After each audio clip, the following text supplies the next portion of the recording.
जगण्याची आशा या मनाची भाषा, तू न बोलता ना ऐकता समजून घेना. स्वप्नांचे रंग मी तुझ्यात दंग,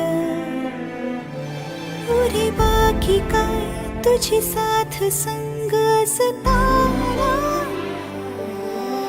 आकाशी चंद्र चांदण्या तोडून मी का आणल्या, मनाचा पाळणा करू बांधून घे जरा झुला. डोळ्यात तूच साजणी, सुखाचा स्पर्श तू नवा, तुझ्या विना